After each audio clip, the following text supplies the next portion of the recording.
Nighty ಧರಿಸುವ ಹೆಂಗಸರೇ ಇಲ್ಲಿ ಗಮನಿಸಿ. ಯಾವಾಗಲೂ ನೈಟಿ ಧರಿಸುವುದರಿಂದ ಏನಾಗುತ್ತೆ ಗೊತ್ತಾ? ನೋಡಿ ಸ್ನೇಹಿತರೆ, ಮೊದಲಿನ ಕಾಲದಲ್ಲಿ ಅಂದರೆ ಮದುವೆಯಾದ ನಂತರ ಹೆಂಗಸರು ಕಡ್ಡಾಯವಾಗಿ ಸೀರೆಯನ್ನೇ ಧರಿಸಬೇಕಾಗಿತ್ತು. ಭಾರತೀಯ ಸಂಸ್ಕೃತಿಯಲ್ಲಿನ ಕೆಲವು ಆಚರಣೆಗಳು ಕೆಲವರಿಗೆ ಕಿರಿಕಿರಿ ಎನಿಸಿದರು. ಆ ಆಚರಣೆಯ ಹಿಂದೆ ವೈಜ್ಞಾನಿಕ ಕಾರಣ ಹಾಗೂ ಅನುಕೂಲ ಅಥವಾ ಶ್ರೇಯಸ್ಸು ಇರುತ್ತದೆ. ಅಂತಹ ಆಚರಣೆಯಲ್ಲಿ ಸೀರೆ ಧರಿಸುವ ಆಚರಣೆಯೂ ಒಂದು. ನೀವು ನೋಡಿರಬಹುದು, ಮುಸ್ಲಿಂ ಮಹಿಳೆಯರು ಅದೇನೇ ಇರಲಿ, ಯಾವುದೇ ಸಂದರ್ಭವಿರಲಿ ಬುರ್ಖಾ ಧರಿಸುವುದನ್ನು ಮಾತ್ರ ಬಿಡುವುದಿಲ್ಲ. ಅವರ ತಮ್ಮ ಸಂಸ್ಕೃತಿಯನ್ನು ಚೆನ್ನಾಗಿ ಪಾಲಿಸುತ್ತಾರೆ. ಮತ್ತು ನಾವು ಯಾಕೆ ನಮ್ಮ ಸಂಸ್ಕೃತಿಯನ್ನು ಬಿಟ್ಟು ಸೀರೆಯನ್ನು ಹೊರತುಪಡಿಸಿ ಫಾರಿನ್ ಕಲ್ಚರ್ ಫಾಲೋ ಮಾಡುತ್ತಿದ್ದೇವೆ? ಈಗಿನ ಮಹಿಳೆಯರು ಸೀರೆಯನ್ನು ಕೇವಲ ನಿರ್ದಿಷ್ಟ ಸಮಯವನ್ನು ಹೊರತುಪಡಿಸಿ ಉಳಿದ ಸಮಯದಲ್ಲಿ ಧರಿಸುವುದಿಲ್ಲ. ಅದಕ್ಕಾಗಿ ಅಂದಿನ ಕಾಲದ ಮಹಿಳೆಯರಿಗಿಂತ ಈಗಿನ ಹೆಂಗಸರು ಬೊಜ್ಜಿನ ಸಮಸ್ಯೆಯನ್ನು ಸಾಮಾನ್ಯವಾಗಿ ಎದುರಿಸುತ್ತಾರೆ. ಅದು ಹೇಗೆ ಎಂಬ ಪ್ರಶ್ನೆ ನಿಮ್ಮಲ್ಲಿ ಕಾಡುತ್ತಿರಬಹುದು. ಸೀರೆಯನ್ನು ಧರಿಸುವುದರಿಂದ ಯಾವ ಪ್ರಯೋಜನವಿದೆ? ಈಗಿನ ಕಾಲದ ಉಡುಪನ್ನು ಧರಿಸುವುದರಿಂದ ಏನೆಲ್ಲ ಅಪ್ರಯೋಜನಗಳಿವೆ ಎಂಬುದನ್ನು ಈ ಒಂದು ವಿಡಿಯೋದಲ್ಲಿ ನೋಡೋಣ ಬನ್ನಿ. ಬಹಳಷ್ಟು ಹೆಂಗಸರು ಮದುವೆಯ ನಂತರ ದಿನೇ ದಿನೇ ಕಳೆಯುತ್ತಿದ್ದಂತೆ ಅವರ ಹೊಟ್ಟೆ ಜೋತು ಬಿದ್ದು ಅವರು ದಪ್ಪವಾಗುತ್ತಿರುತ್ತಾರೆ. ಇದಕ್ಕೆ ಕಾರಣವೇನೆಂದು ಚಿಂತೆ ಪಡುತ್ತಿರುತ್ತಾರೆ.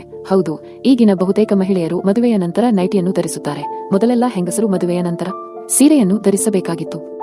ಮಹಿಳೆಯರು ಧರಿಸುವ ನೈಟಿಗೂ ದಪ್ಪವಾಗುತ್ತಿರಲು ಸಂಬಂಧವೇನು ಎಂದು ಯೋಚಿಸುತ್ತಿದ್ದೀರಾ? ಸಂಬಂಧವಿದೆ, ಹೌದು. ಅದೇನೆಂದರೆ ನೈಟಿ ಎನ್ನುವುದರ ನಿಜವಾದ ಅರ್ಥ ರಾತ್ರಿ ಮಲಗಲು ಆರಾಮ ಆಗುತ್ತದೆ ಎಂದು. ರಾತ್ರಿ ಮಾತ್ರ ಧರಿಸುವ ಒಂದು ಉಡುಪಾಗಿತ್ತು, ಹೌದು. ಆದರೆ ಈಗ ಮಹಿಳೆಯರು ನೈಟಿಯನ್ನು ಪ್ರತಿದಿನ ಧರಿಸಲು ಪ್ರಾರಂಭಿಸಿದ್ದಾರೆ.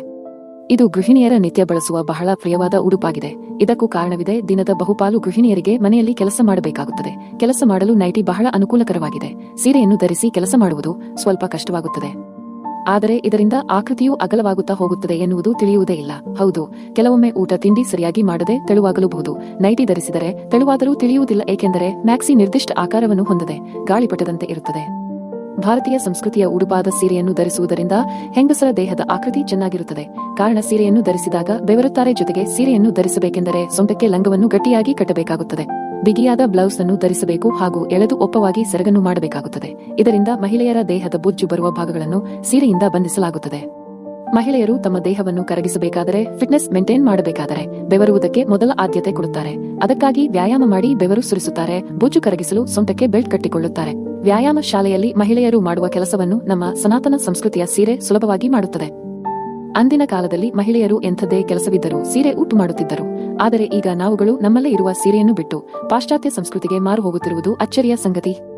ಮನೆಯಲ್ಲಿ ಪೂಜೆ ಮಾಡುವಾಗ, ದೇವಸ್ಥಾನಕ್ಕೆ ಹೋಗುವಾಗ ಅಥವಾ ಇನ್ಯಾವುದೇ ಶುಭ ಕಾರ್ಯಗಳಿಗೆ ಮ್ಯಾಕ್ಸಿ ಧರಿಸಿಕೊಂಡು ಪೂಜೆ ಮಾಡುವುದು ಅಥವಾ ಪೂಜೆಯಲ್ಲಿ ಭಾಗಿಯಾಗುವುದು ಶುಭಕರವಲ್ಲ ಎಂಬುದನ್ನು ಶಾಸ್ತ್ರ ತಿಳಿಸುತ್ತದೆ. ಗೃಹಲಕ್ಷ್ಮಿಯಾದವಳು ಅಂದರೆ ಹೆಣ್ಣು ಮಕ್ಕಳು ಕಳೆಕಳೆಯಾಗಿ ಇರಬೇಕು. ಮನೆಯಲ್ಲಿ ಇರುವ ಮಹಿಳೆಗೆ ಅವಳದೇ ಆದ ಸ್ಥಾನವಿದೆ. ಅವಳಿಂದ ಮನೆ ಉದ್ಧಾರವಾಗಬೇಕು ಎಂದು ಹಿರಿಯರು ಬಯಸುತ್ತಾರೆ. ಮಹಿಳೆ ನೈಟಿ ಧರಿಸಿಕೊಂಡಾಗ ಗೃಹಲಕ್ಷ್ಮಿಯಾಗಿ ಮನೆಗೆ ಶೋಭಿಸುವುದಿಲ್ಲ. ನಾವು ಮನೆಯಲ್ಲಿ ಇರುತ್ತೇವೆ, ಹೊರಗಡೆ ಎಲ್ಲಿಯೂ ಹೋಗುವುದಿಲ್ಲ. ಹೀಗಾಗಿ ಮನೆಯಲ್ಲಿ ನೈಟಿ ಧರಿಸುವುದು ನಮಗೆ ಅನುಕೂಲಕರ ಎನ್ನುವುದು ಹಲವು ಗೃಹಿಣಿಯರ ಅಭಿಪ್ರಾಯವಾಗಿದೆ. ಆದರೆ ಮನೆಯಲ್ಲಿರುವ ಹಿರಿಯರು ಹಾಗೂ ಮಕ್ಕಳ ಮುಂದೆ ನೈಟಿ ಧರಿಸುವುದು ನಮ್ಮ ಸನಾತನ ಸಂಸ್ಕೃತಿಯಲ್ಲಿ ಶೋಭೆಯಲ್ಲ. ಸೀರೆಯಲ್ಲೂ ಕೂಡ ವಿವಿಧ ಬಗೆಯ ಬಟ್ಟೆ ಬಳಸುತ್ತಾರೆ. ರೇಷ್ಮೆ, ಕಾಟನ್, ಪಾಲಿಸ್ಟರ್, ನೈಲಾನ್, ಸಿಲ್ಕ್. ನೀವು ಮನೆಯಲ್ಲಿ ಇದ್ದಾಗ ಲೈಟ್ ವೇಟ್ ಸೀರೆ ಧರಿಸಬಹುದು. ರೇಷ್ಮೆ ಅಥವಾ ಗ್ರಾಂಡ್ ಸೀರೆನೇ ಧರಿಸಬೇಕಂತೇನಿಲ್ಲ. ಅದೆಷ್ಟು ವರ್ಷಗಳಿಂದ ನಮ್ಮ ಭಾರತದಲ್ಲಿ ಮಹಿಳೆಯರು ಉಡುವ ಸೀರೆಗೆ ಪ್ರಥಮ ಸ್ಥಾನವಿತ್ತು. ಆದರೆ ಈಗ ಅದೆಲ್ಲ ಮಾಯವಾಗಿದೆ. ನೈಟಿಯನ್ನು ಧರಿಸಿಕೊಂಡು ಹೊರಗಡೆ ಹೋಗುವುದು, ದೇವಸ್ಥಾನಕ್ಕೆ ಹೋಗುವುದು, ಇನ್ನೊಬ್ಬರ ಮನೆಯ ಶುಭ ಕಾರ್ಯಗಳಲ್ಲಿ ಭಾಗಿಯಾಗಲು ಹೋಗುವುದು ಶುಭಕರವಲ್ಲ. ಆದ್ದರಿಂದ ಇನ್ನಾದರೂ ರಾತ್ರಿ ಮಲಗುವಾಗ ಹಾಗೂ ಮುಟ್ಟಿನ ಸಮಯದಲ್ಲಿ ಮಾತ್ರ ಮ್ಯಾಕ್ಸಿ ಧರಿಸಿ ಉಳಿದ ಸಮಯದಲ್ಲಿ ಸೀರೆ ಧರಿಸುವುದು ಒಳ್ಳೆಯದು. ಹೌದು, ಸೀರೆಯನ್ನು ಧರಿಸುವುದರಿಂದ ಮಹಿಳೆಯು ಮನೆಯಲ್ಲಿ ಹಿರಿಯರಿಂದ ಹಿಡಿದು ಮಕ್ಕಳವರೆಗೆ ಗೌರವಕ್ಕೆ ಒಳಗಾಗುತ್ತಾಳೆ ಹಾಗೂ ಗೃಹಲಕ್ಷ್ಮಿಯಾಗಿ ಮನೆ ತುಂಬಾ ಸಂತಸದ ವಾತಾವರಣಕ್ಕೆ ಕಾರಣವಾಗುತ್ತಾಳೆ. ಗಂಡನಿಗೆ ಆಕರ್ಷಕಳಾಗಿ ಕಾಣುತ್ತಾಳೆ. ಇದೆಲ್ಲಕ್ಕಿಂತ ಮುಖ್ಯವಾಗಿ ಸೀರೆ ಧರಿಸುವುದರಿಂದ ಮಹಿಳೆಯರ ದೇಹದ ಆಕೃತಿ ಸುಂದರವಾಗಿರುತ್ತದೆ. ಅವರು ಸುಸಂಸ್ಕೃತರಾಗಿ ಕಾಣುತ್ತಾರೆ. ಬೊಜ್ಜಿನ ಸಮಸ್ಯೆ ಮಹಿಳೆಯ ಹತ್ತಿರ ಸುಳಿಯುವುದಿಲ್ಲ. ನೋಡಿದ್ರಲ್ಲ ಸ್ನೇಹಿತರೆ, ಸೀರೆ ಧರಿಸುವುದರಿಂದ ಹೆಂಗಸರಿಗೆ ಇಷ್ಟೊಂದು ಲಾಭವಿದೆ ಎಂದು. ಹಾಗಾದರೆ ನೈಟಿ ಧರಿಸುವ ಮಹಿಳೆಯರೇ ಇನ್ನಾದರೂ ಇದರ ಬಗ್ಗೆ ಯೋಚಿಸಿ ಮತ್ತು ಮ್ಯಾಕ್ಸಿಯನ್ನು ಕೇವಲ ರಾತ್ರಿ ಹಾಗೂ ಕೆಲವು ಅನಿವಾರ್ಯ ಸಂದರ್ಭವನ್ನು ಹೊರತುಪಡಿಸಿ ಉಳಿದ ಸಮಯದಲ್ಲಿ ಧರಿಸದೆ ಸೀರೆಯನ್ನು ನಿಮ್ಮ ಉಡುಪಾಗಿ ಆಯ್ಕೆ ಮಾಡಿಕೊಳ್ಳಿ. ಈ ಮಾಹಿತಿಯನ್ನು ಪ್ರತಿಯೊಬ್ಬ ಮಹಿಳೆಯರಿಗೆ ತಿಳಿಸಿ. ಇನ್ನಾದರೂ ನಮ್ಮ ಭಾರತೀಯ ಸಂಸ್ಕೃತಿಯನ್ನು ಉಳಿಸಿಕೊಳ್ಳೋಣ. ಒಂದು ಸಣ್ಣ ಬದಲಾವಣೆ ದೊಡ್ಡ ಸಂತೋಷಕ್ಕೆ ಕಾರಣವಾಗಬಹುದು.